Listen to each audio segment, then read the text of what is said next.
Hello everyone. Now we are going to discuss in this video about question answers of this chapter. Okay, basically we will talk about numericals only. So let's start. Example 11.1. क्या है? A force of 5 Newton is acting on an object. The object is displaced through 2 meter in the direction of force. एक 5 Newton का force एक object के ऊपर apply कर रहे हैं और ये 2 मीटर डिस्प्लेस कर गया in the direction of force. जिस डायरेक्शन में फोर्स लगा रहे हो उसी डायरेक्शन में इसका डिस्प्लेसमेंट हुआ है। तो वर्क डन कितना होगा? Simply work equals to force into displacement. Force कितना है? 5 न्यूटन। डिस्प्लेसमेंट कितना है? 2। तो आंसर कितना आ गया? 10 न्यूटन मीटर लिख लो या फिर 10 जूल लिख लो। ठीक है, नेक्स्ट क्वेश्चन है इन टेक्स्ट का। A force of 7 Newton acts on an object the displacement से 8 metre in the direction of force. Let us take it that force acts on the object through the displacement. What is the work in this case? जिस direction में force लगा रहा है उसी direction में displacement भी हो रहा है और डिस्प्लेसमेंट कितना हुआ? 8 meter. Work done simply force into displacement. Force की वैल्यू कितनी है? 7 और डिस्प्लेसमेंट कितना आया? 8। यूनिट देख लो सही है या नहीं है। न्यूटन है, वहाँ पे मीटर है, तो 8 7 जा 56 जूल लिख लो या फिर न्यूटन। नेक्स्ट क्वेश्चन है A porter lifts a luggage of 15 kg from the ground and puts it on his hand 1.5 meter above the ground। ठीक है, तो एक पोर्टर ने एक लगेज को क्या करा? लिफ्ट करा। ठीक है, लिफ्ट करके कहाँ रख लिया? इसने अपने सिर के ऊपर रख लिया। ओके, सिर के ऊपर रख लिया। और कितना मास कितना है लगेज का? मास इज 15 kg और इसने अपने सिर पे रख लिया पोर्टर ने। ओके, सिर पे ये लगेज रखा है। मास है 15 kg और वो ग्राउंड से कितना ऊपर है? ग्राउंड से वो ऊपर है 1.5 मीटर। ठीक है, कैलकुलेट कितना करना है, कितना उसने वर्क डन किया है। तो work equals to force into displace. अब यहाँ पे फोर्स नहीं दे रखा है तो फोर्स कैसे निकालेंगे हम? यहाँ पे देखो इन टर्म्स ऑफ हाइट है तो हमने क्या पूछा? वो एक पढ़ा भी था topic, work done against gravity. तो वहाँ पे क्या आ जाता है? Force becomes weight and displacement becomes height. तो वेट कितना है? mg इंटू में हाइट। तो मास की वैल्यू कितनी आ गई? अब मैं इसको आगे यहाँ पे कर रहा हूँ। Work done equals to mgh। Mass 15, G की वैल्यू दे नहीं रखी है तो मर्जी है 9.8 लो या 10 लो। ठीक है, जैसे तुम्हारे स्कूल वाले बोले वैसे लेना चाहिए। तो मैं तो यहाँ पर 10 ले लेता हूँ और h की वैल्यू कितनी है यहाँ पर? 1.5 मीटर। पॉइंट हटाए नीचे 10, 10 से 10 कैंसिल आउट, 15 15 को मल्टीप्लाई करेंगे तो कितना आ जाएगा आंसर? 225 जूल्स। वर्क डन कितना हो गया? 225 joules. When do we say that work is done? ये तो थ्योरेटिकल है। कब हम कहेंगे कि वर्क हुआ है? जब हम कहेंगे जब किसी बॉडी के ऊपर फोर्स लगाएंगे और वो बॉडी मोशन में आ जाएगा तो कह सकते हैं हम वर्क हुआ है। Right an expression for the work done when a force is acting on an object in the direction of its displacement. तो वर्क डन का फॉर्मूला लिख देंगे फोर्स इनटू डिस्प्लेसमेंट। एक जूल को डिफाइन करना है तो एक जूल का मतलब क्या होता है कि जब हम 1 न्यूटन का फोर्स लगाए और वो 1 मीटर डिस्प्लेस कर जाए उसी डायरेक्शन में जिस डायरेक्शन में फोर्स लगाए तो वहाँ पे हम कह सकते हैं कि 1 जूल का वर्क हुआ है। A pair of bullocks exert a force of 140 Newton on a plug. The field being plugged is 15 meter long. How much work is done in plugging the length of the field? क्या है? Bull plug कर रहे, खेत जोत रहे हैं। ठीक है, तो खेत जोत रहे हैं। अब बुल्स, मैं ये बुल्स बना देता हूँ। ठीक है, यहाँ पे प्लग लगा हुआ है। ने कितना फोर्स लगाया? 140 न्यूटन का फोर्स लगाया। कितने मीटर तक प्लग कर दिया उसने प्लग कर दिया 15 मीटर। कितना वर्क डन हुआ है? तो देखो यहाँ से स्टार्ट किया होगा करना। ठीक है, स्टार्टिंग पॉइंट यहाँ है और एंडिंग पॉइंट यहाँ से यहाँ 15 मीटर है। Force 140, work done equals to force into displacement. Meter है और वो न्यूटन है। ठीक है, तो कुछ चेंज नहीं करना है। तो क्या कर देंगे? 140 इंटू में 15 which is equals to 2100 joules. ठीक है, next question 11.3। An object of mass 15 kg is moving with a uniform velocity of 4 meter per second. एक ऑब्जेक्ट है जिसका मास कितना है? 15 किलो है। ठीक है, और ये मूव कर रहा है किस वेलोसिटी से? 4 मीटर पर सेकेंड के हिसाब से। काइनेटिक एनर्जी कितनी होगी? ठीक है, तो काइनेटिक एनर्जी का फॉर्मूला क्या होता है? Half m v square. ठीक है, हाफ मास की वैल्यू कितनी है 15 और वेलोसिटी की वैल्यू कितनी हो जाएगी तुम्हारी 4 का स्क्वायर। तो हाफ इंटू में 15, 4 का स्क्वायर इज 16, 2 16 8, 15 8 जा 8 5 जा 40, 0 4 8 1 जा 8 और 4 20 120। ठीक है, काइनेटिक एनर्जी आ गई हमारी 1। नेक्स्ट क्वेश्चन,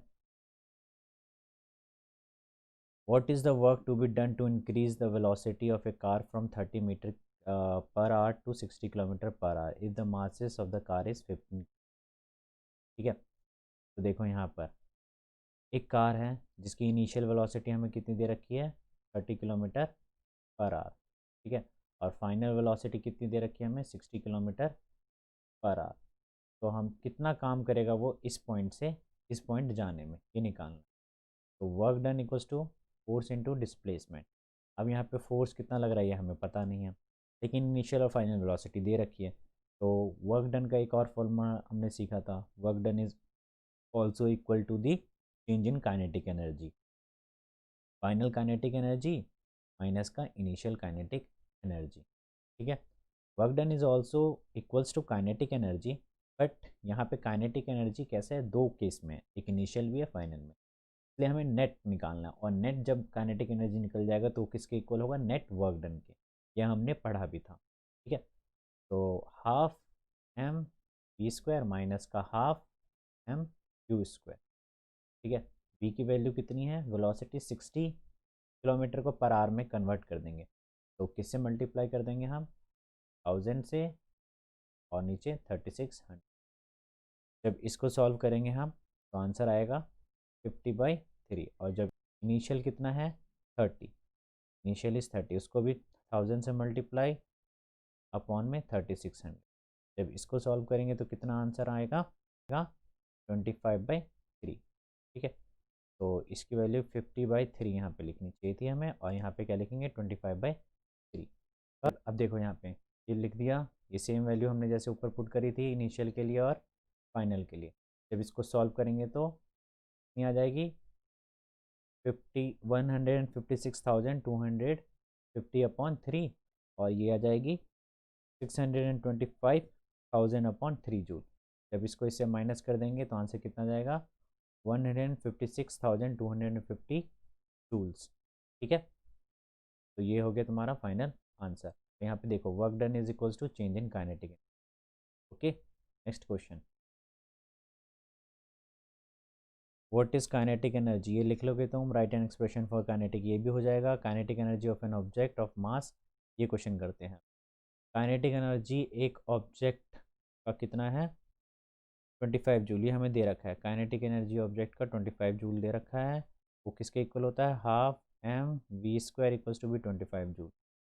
वेलोसिटी हमें दे रखी है कितनी, velocity is 5 meter per second. Okay, निकालना क्या, what will be its kinetic energy when its velocity is double.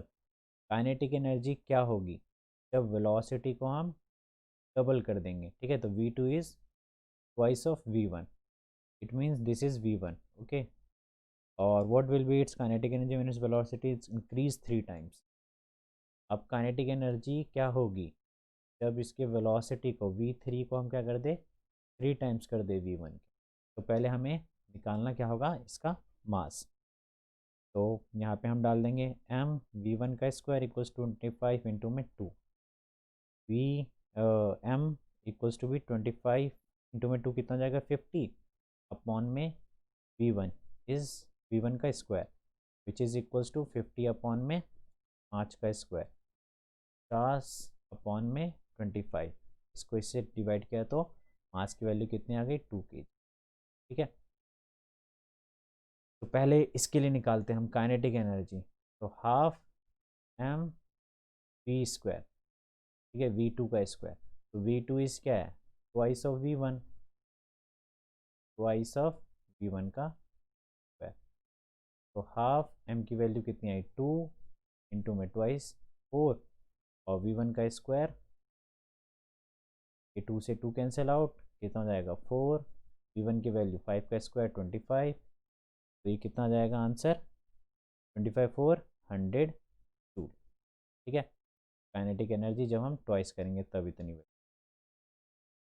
ये मत भूलना, कुछ बच्चे क्या करते हैं यहाँ पे ट्वाइस इसको करते ही नहीं है दोनों को, ठीक है, देख रहे हो दोनों ट्वाइस होगा ना।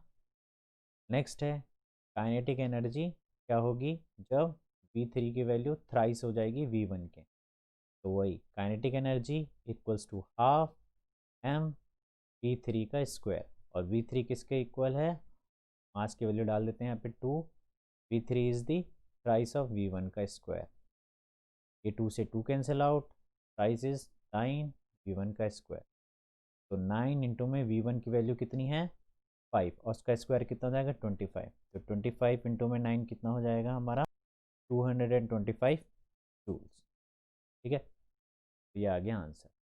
Next question, find the energy possessed by an object of mass 10 kg when it is at height of 6 meter above the ground. एनर्जी निकालना है, तो देखो यहाँ पे एनर्जी कैसे निकालनी है, जब ग्राउंड से उठाया गया तो डेफिनेटली पोटेंशियल एनर्जी की बात हो रही है, तो mgh, m की वैल्यू कितनी है 10, g की वैल्यू यहाँ पे बोल रहे कि लेने के लिए, तो 9.8 ले लेंगे, और h कितना उठाया 6 मीटर, यूनिट सबकी देख लेना kg meter per second square meter, multiply करने के बाद कितना है 588 joules. Next question, an object of mass 12 kg is at a certain height above the ground. If the potential energy of an object is 480 joule, find the height at which the object is with respect to the ground. h की value निकालनी है, यहाँ पे potential energy हमें given है, mgh की value कितनी है 480, और h निकालना है मतलब 480 अपॉन में m इंटू में g, which is equals to 480, m की वैल्यू कितनी है 12, और g की वैल्यू यहाँ पे बोल रहा है 10 लेने के लिए, यहाँ पे लिखा हुआ है, तो ये 0 से 0 कैंसिल आउट, 12 4 जा 48, तो कितना आ गया 4 मीटर। नेक्स्ट क्वेश्चन, दो गर्ल है each of weight 400 newton climb up a rope through a height of 8 meter, ठीक है, 8 मीटर का हाइट है उसका, ठीक है, उसको क्लाइम कर रहे हैं, और दोनों का वेट कितना है, ए का वेट, ए वेट भी 400 है, और बी का वेट भी 400, ठीक है। We name one of girls A and the other is B, girl A takes 20 second, इसने कितना टाइम लिया, ए ने 20 सेकेंड्स लिया है इसको चढ़ने में, और बी ने कितना टाइम लिया है 50 सेकेंड्स लिया। What is the power expended by each girl, power कितना होगा, power equals to be work upon time, power equals to work upon time, work कितना है यहाँ पर नहीं दे रखा है, तो वर्क निकाल लेंगे फोर्स इंटू डिस्प्लेसमेंट अपॉन में time, force is 400 Newton, displacement कितना हुआ है, डिस्प्लेसमेंट 8 मीटर, और टाइम कितना लगा इसने 20 सेकेंड। यहाँ पर power for B, this is power for A, power for B is 400 newton, it height, और टाइम इज 50 सेकेंड, ओके। अब इसको हम डिवाइड करते हैं, 0 से 0 कैंसिल आउट, ये 4, तो यहाँ पे कितना आ जाएगा 160 वॉट पी ए, और पी बी की वैल्यू कितनी आ जाएगी, ये 0, 5 8 जा 8 8 जा 64 what. Next what is power, ये हो जाएगा, डिफाइन 1 वॉट पावर, ये भी हो जाएगा, एक लैम्प कंज्यूम कर रहा है बल्ब 10 सेकेंड के लिए, कितना पावर होगा, तो power equals to work upon time, work यहाँ पर कितना है जूल्स में है, तो 1000 अपॉन में टाइम कितना है 10 सेकेंड, 0 से 0 कैंसिल आउट, ये आ गया 100 वॉट, ठीक है। Next, an electric bulb 60 watt is use for 6 hour per day, एक इलेक्ट्रिक बल्ब है जिसका पावर है 60 वॉट, ठीक है, ये एक दिन में एक दिन में 6 घंटे यूज़ होता है, 6 hour. Calculate the units calculate करना है, मतलब यूनिट जहाँ पे सुन लो KWH कैलकुलेट करना है एक दिन का पूरा, तो हमें पहले क्या निकालना है, यूनिट निकालने के लिए एनर्जी, पावर इनटू में time, power should be in kilowatt, तो वॉट को किस में कन्वर्ट करेंगे किलोवाट, एक किलोवाट किलोवाट को किस में कन्वर्ट करना है वाट्स में, ठीक है, वॉट को किस में कन्वर्ट करना है किलोवाट में, ठीक है। तो देखो 1 किलोवाट में 1000 वाट, तो 60 वाट्स में क्या हो जाएगा, 60/1000 किलो वाट। ठीक है, इसको जब इसमें कन्वर्ट करते हैं तो डिवाइड करते हैं, कर दिया ये 0.06 किलोवाट। और टाइम हमें दे ही रखा था 0.06 किलोवाट, वो आवर्स में ही था 6 आवर। ये एक दिन का निकाल रहे हैं, तो कितना आ जाएगा आंसर, 0.36 किलोवाट आवर्स। ठीक है, अगर वो यही बोल देता कि 1 यूनिट का 2 रुपये, ठीक है, तो अब बताओ कि जितना तुमने यूज़ किया उसके कितने रुपए, तो तुमने कितना यूनिट यूज़ करा, इतने, 1 यूनिट का इतना दे रखा है, तो इतने यूनिट का क्या होगा, सीधा मल्टीप्लाई कर दो 0.36 को 2 से। ठीक है, तो तुम्हें पता चल जाएगा कि इतने इतने यूनिट में कितने रुपए लगे हैं। ठीक है, next question. A boy of mass 50 kg runs up a staircase of 45 steps in 9 second. एक बॉय है जो क्या चढ़ रहा है, सीढ़ियाँ चढ़ रहा है। ठीक है, कितनी सीढ़ियाँ हैं इसके अंदर, 45 स्टेप्स है, और टाइम कितना लगा रहा है इसको चढ़ने में, 9 सेकेंड का, और मास कितना दे रखा है इसका, 50 kg। If the height of each step, अगर एक का हाइट 15 सेंटीमीटर है, तो 15 का हाइट कितना होगा, क्योंकि इसका हम वर्टिकली लेते हैं ना ऐसे करके, तो देखो ये, फिर ये, फिर ये ऐड होते जाएगा, तो कितने टाइम्स, 15 × 15 टाइम्स। और ये सेंटीमीटर में है, तो सेंटीमीटर को किस में कन्वर्ट करना है, मीटर में, तो 1 मीटर इक्वल्स टू भी 100 सेंटीमीटर। सेंटीमीटर को मीटर में जाने के लिए 100 से डिवाइड कर दो। ठीक है, मल्टीप्लाई करने के बाद तो आंसर कितना आ जाएगा, 6.75 मीटर। ये उसने डिस्टेंस ट्रेवल करा। अब निकालना क्या है, पावर। पावर इक्वल्स टू क्या है, वर्क अपॉन टाइम। वर्क हमें पता नहीं, फोर्स इंटू डिस्प्लेसमेंट, और टाइम कितना दे रखा है, 9 सेकेंड्स का।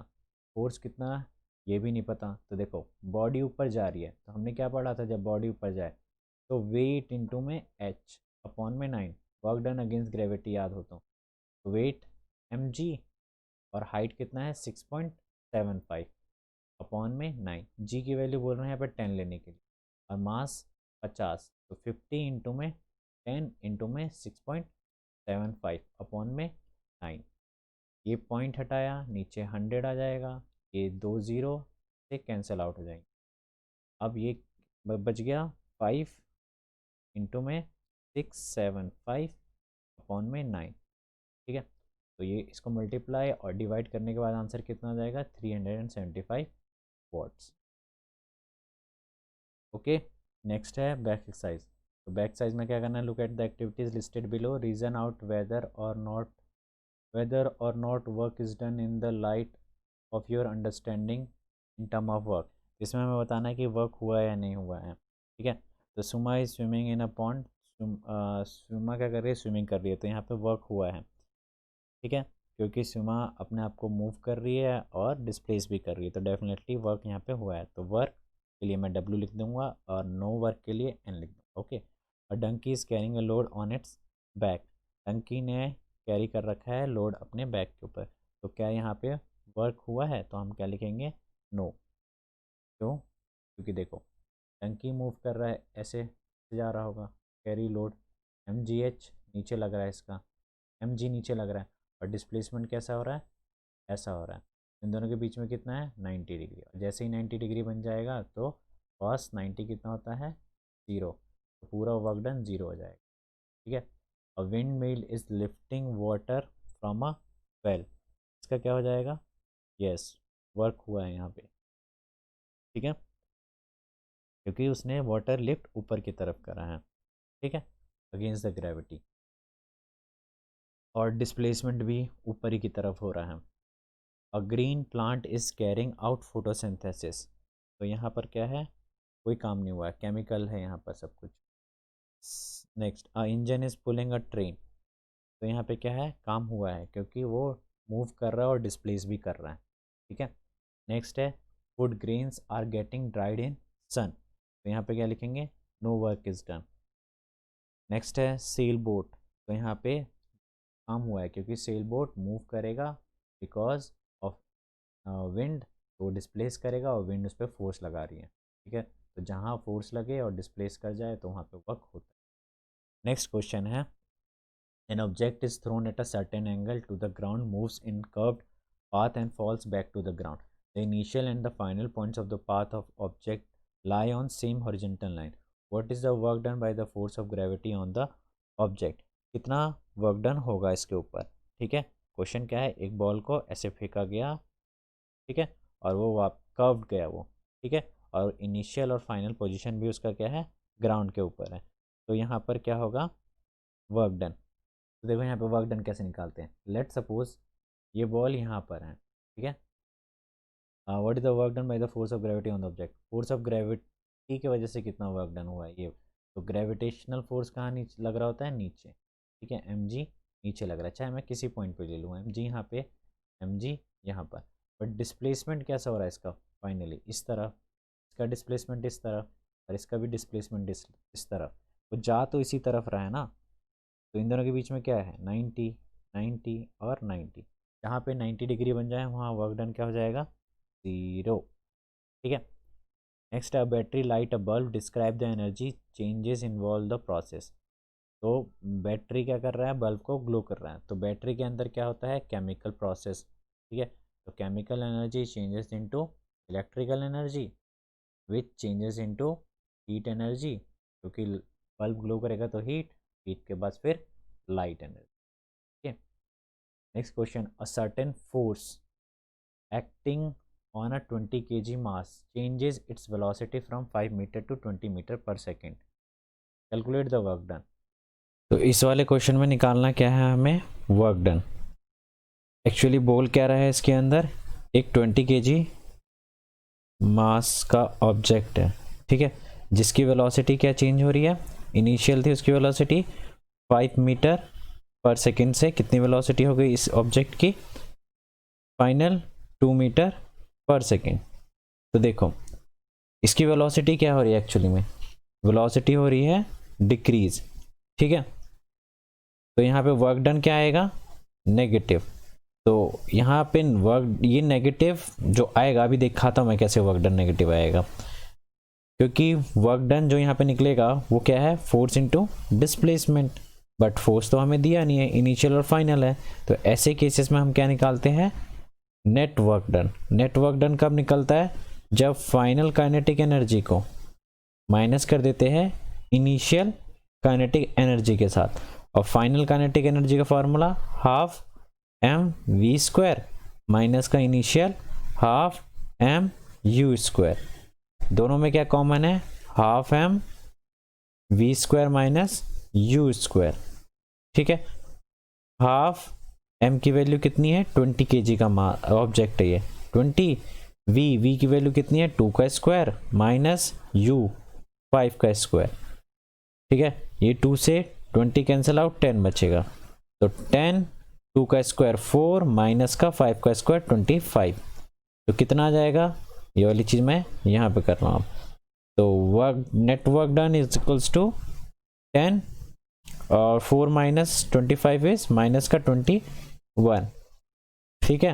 तो ये वर्क डन की वैल्यू कितनी आ गई, नेट वर्क डन की 10 इंटू में माइनस का 21 which is equals to minus का 210 जूल, ठीक है। तो मैंने बोला ना यहाँ पे वर्क डन क्या है, नेगेटिव। क्यों वर्क डन नेगेटिव आ रहा है, क्योंकि यहाँ पे वेलोसिटी डिक्रीज हो रही है, देख रहे हो तुम, डिक्रीज हो रही है। तो नेगेटिव यहाँ पे क्या इंडिकेट कर रहा है, देखो वर्क डन वैसे तो स्केलर क्वांटिटी है, तो ये नेगेटिव यहाँ पे डायरेक्शन नहीं शो कर रहा है, नेगेटिव यहाँ पे ये शो कर रहा है कि कोई एक्सटर्नल फोर्स कोई इसके ऊपर लग रहा है जिसकी वजह से उसकी वेलोसिटी डिक्रीज हो रही है, वो इंडिकेट कर रहा है यहाँ पर, ठीक है। तो आई होप तुम्हें ये चीज क्लियर हो गई होगी कि नेट वर्क डन कितना है इसका, माइनस का 210 जूल। और नेगेटिव क्या है, इंडिकेट कर रहा है यहाँ पर कि कोई फोर्स, अपोजिंग फोर्स उसके ऊपर लग रहा है, ठीक है, opposing force acting on object, ठीक, ये लिख दोगे यहाँ पे, force acting on the object, okay. ये चीज यहाँ वहां पे लिख दोगे कि negative indicate that opposing force is acting on the object, ठीक है। फॉर एग्जाम्पल किसी बॉल को तुमने फेंका, ठीक है, हॉरिजॉन्टली, अगर उसकी initial velocity 20 metre per second है, तो सराउंडिंग में क्या होता है, एयर होता है, एयर एक ड्रैग का काम करता है, ठीक है, याद रखना। तो इस एयर का जब इस बॉल के ऊपर रेजिस्टेंस लगना स्टार्ट होगा, ठीक है, तो इसकी वेलोसिटी क्या होगी, डिक्रीज होती जाएगी। 20 से 10, 10 से 5, 5 से 2, और एक टाइम ऐसा आएगा कि ये रुक भी जाएगा, ठीक है। तो बस यहाँ पे ये इंडिकेट कर रहा है कि अपोजिंग फोर्स लग रहा है, जिसकी वजह से वेलोसिटी डिक्रीज हो रही है और वर्क डन क्या आ गया, नेगेटिव आ गया, ठीक है।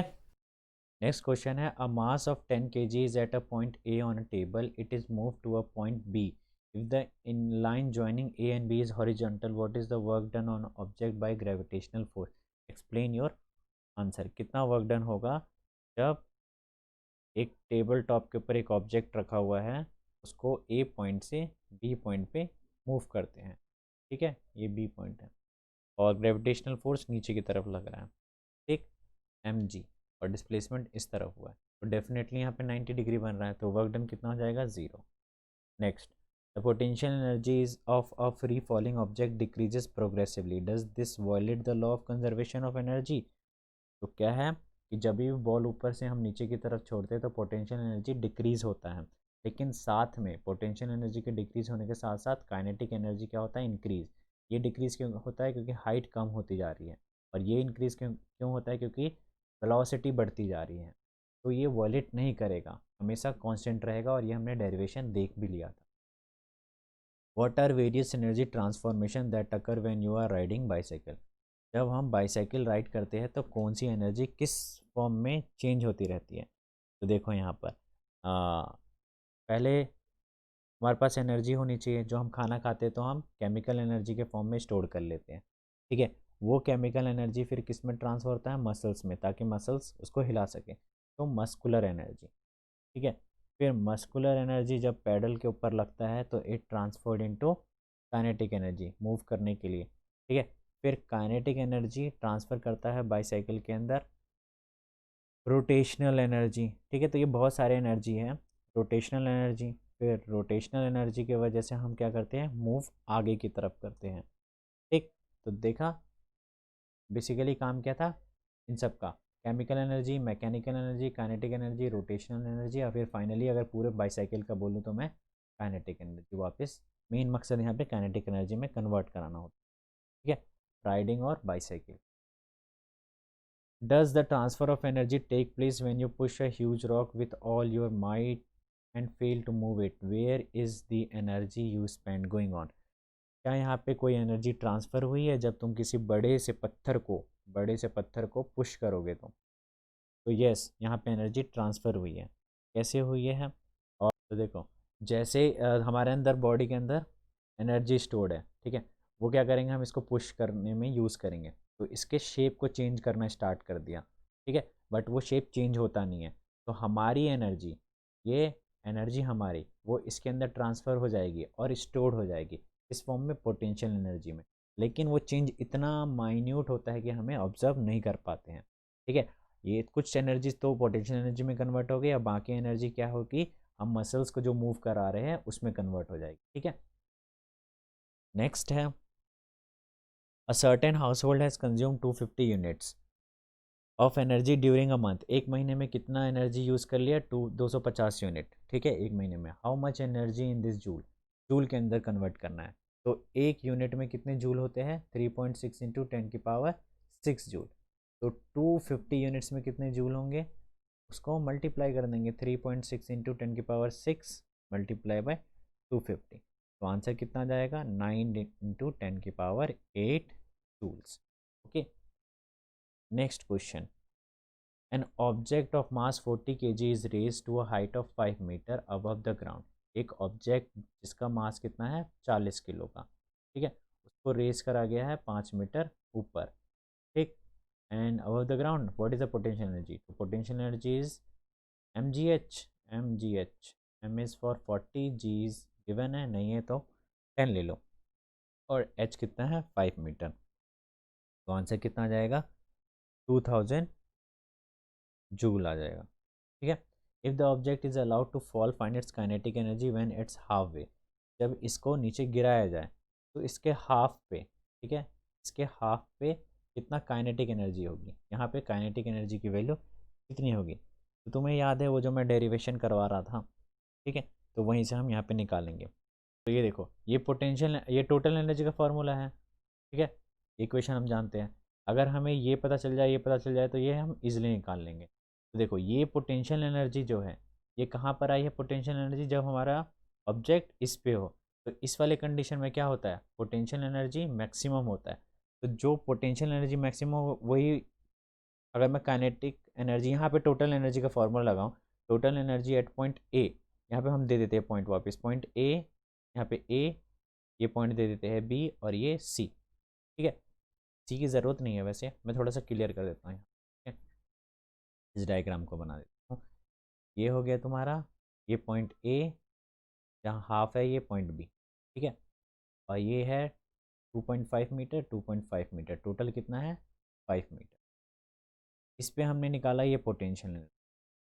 तो यहाँ पे अगर टोटल एनर्जी निकालता मैं, तो क्या होता है, पोटेंशियल एनर्जी प्लस में kinetic energy. But kinetic energy zero है, तो टोटल एनर्जी किसके इक्वल आएगा, पोटेंशियल एनर्जी के at point A. It means total energy कितना है 2000 जूल, ठीक है, ये चीज़ समझ में आई। अब हम हाफ पॉइंट पे निकालते हैं, हाफ पे क्या निकालते हैं, पोटेंशियल एनर्जी, क्योंकि ये हाफ बता दिया ना उसने, हाफ डिस्टेंस पे। तो potential energy at half, potential energy at half क्या हो जाएगा, एम जी एच। वापस एम का फॉर्मूला सेम है, चेंज नहीं होने वाला, कितना है 40। जी की वैल्यू वापस 10, क्योंकि ऊपर में भी हमने 10 रखी है तो यहाँ पे भी 10 रखना पड़ेगा। और हाइट कितना, हाफ पे निकालना है, तो मतलब 2.5, पॉइंट हटाया, नीचे 10, 10 से 10 कैंसिल आउट, 25 40 इस 1000 जूल, ओके। इस पे आया ये एट हाफ, हाफ पे लिख लेते हैं हम, H for half and total energy at half. अब यहाँ से काइनेटिक एनर्जी निकाल लेते हैं हम हाफ के लिए। तो क्या हो जाएगा, काइनेटिक एनर्जी हाफ पे 1000 जूल, ठीक है। तो आई होप तुम्हें ये इक्वेशन समझ में आई होगी, total energy equals to potential energy plus kinetic energy वाला कंसेप्ट। नेक्स्ट है, what is the work done by the force of gravity on satellite moving around the earth, justify answer. Answer zero, ये मैं समझा चुका हूँ अपने video में। Can there be a displacement of an object in the absence, इसका answer भी क्या है, यस, ये भी मैं समझा चुका हूँ। नेक्स्ट क्वेश्चन है, a person holds a bundle of hay over his head for 30 minutes and gets tired. Has he done some work or not? तो इसका आंसर क्या है, वर्क डन जीरो हो जाएगा, क्योंकि वो डिस्प्लेसमेंट कर ही नहीं रहा है, मूव ही नहीं कर रहा है, सिर्फ वो खड़ा है। Next question, an electric heater is rated 1500 what, how much energy does it use in 10 hours. यहाँ एनर्जी निकालना, एनर्जी इज पावर इंटू में टाइम। पावर की वैल्यू कितनी है 1500 वॉट, इसको किलो वॉट में कन्वर्ट कर दें, तो 1000 से हमें डिवाइड करना पड़ेगा। तो आंसर कितना जाएगा 1.5 किलो वॉट।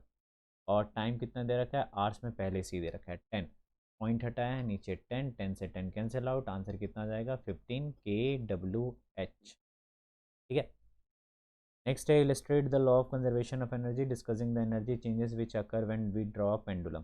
देखो, पेंडुलम वाले केस में क्या होता है, ये पेंडुलम है यहाँ पे, और ये 3 पॉइंट ले लेते हैं, ए, नहीं तो यहाँ पे ले लेते हैं हम बी सी, ये ले लेते हैं, ठीक है। तो देखो, जब ये पेंडुलम यहाँ जाता है या यहाँ जाता है, तो इस वाले पॉइंट पे और इस वाले पॉइंट पे क्या है, पोटेंशियल एनर्जी पीक पे रहती है, हाई होती है, और काइनेटिक एनर्जी क्या हो जाती है, जीरो। अगर काइनेटिक एनर्जी कुछ होती तो ये और आगे जाता, बट यहाँ पे रुक जाता है वो, फिर वापस होना स्टार्ट होता है। सेम यहाँ पे भी होता है, यहाँ भी पोटेंशियल एनर्जी हाई होगा, काइनेटिक एनर्जी जीरो हो जाएगा। बट इस वाले कंडीशन में क्या होता है, यहाँ पे हाइट धीरे धीरे बढ़ती जाती है, और यहाँ पे वापस आते आते हाइट कम हो जाती है। तो यहाँ पोटेंशियल एनर्जी जीरो हो जाएगा, काइनेटिक एनर्जी क्या होगा, हाई होगा, ठीक है। तो ये याद रखना, यहाँ पे भी सेम पोटेंशियल एनर्जी जीरो होता रहेगा, काइनेटिक बढ़ते रहेगा। ये चीज़ कब तक चलता रहेगा, जब तक उस पर एयर रेजिस्टेंस ना लगे, ठीक है, क्योंकि एयर भी उसको हिट करेगा ना, तो धीरे धीरे तुमने देखा होगा पेंडुलम ऐसे टू एंड फ्रो मोशन होते होते होते होते होते होते होते होते एक ना एक बार जाकर के वो बीच में रुक जाता है, ठीक है। अगर एयर रेजिस्टेंस हटा देंगे तो ये कंटिन्यूसली मूव करते रहेगा, और ये लॉ ऑफ कंजर्वेशन को सेटिस्फाई करेगा, ठीक है। Next question, an object of mass m is moving with a constant velocity, how much work should be done on the object in order to bring the object to rest. कितना work करना पड़ेगा उसके ऊपर। तो देखो यहाँ पे work done कैसे निकलेगा, change in kinetic energy, change in kinetic energy is equals to work done.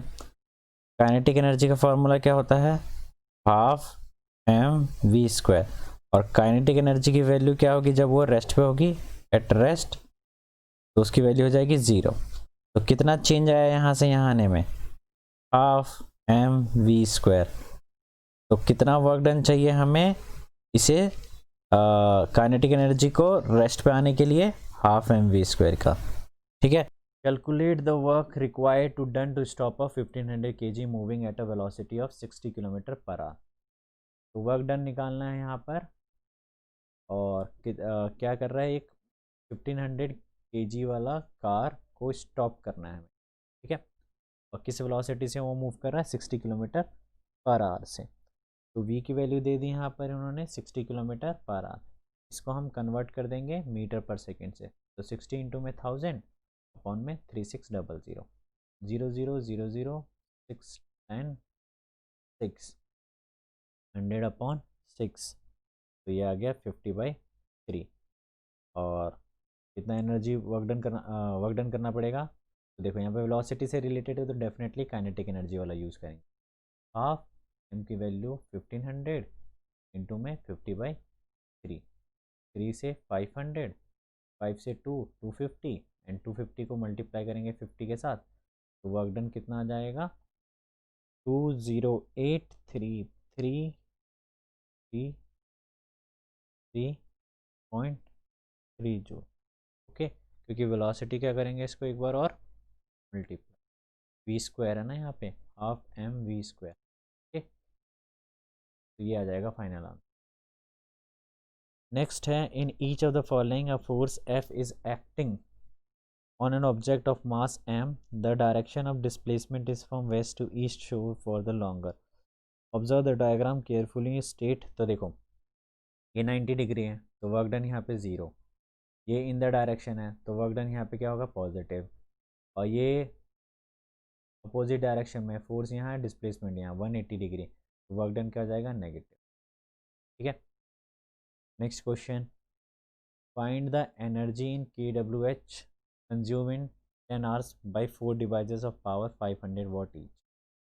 Energy निकालनी है हमें, energy equals to power into में टाइम। एक डिवाइस का कितना पावर है, 500 वॉट। ठीक है, 500 वॉट। 4 डिवाइस के लिए कितना हो जाएगा, 500 इंटू में 4, 5 4 जा 20, 2000 वॉट। तो हम kWh में कर देंगे तो 1000 से divide, which is equals to 2 kW। एक दिन में कितना चलता है, पूरा 10 घंटे चलता है। ठीक है, तो एनर्जी की वैल्यू कितनी आ जाएगी, पावर 2 इंटू में 10 which is equals to 20 kWh। ठीक है, ये आ गया हमारा। Next, a freely falling object eventually stops on reaching the ground, what happens to its kinetic energy. देखो पहले कुछ काइनेटिक एनर्जी तो साउंड एनर्जी में कन्वर्ट हो जाएगा। ठीक है, क्योंकि हिट करेगा तो साउंड एनर्जी प्रोड्यूस करेगा।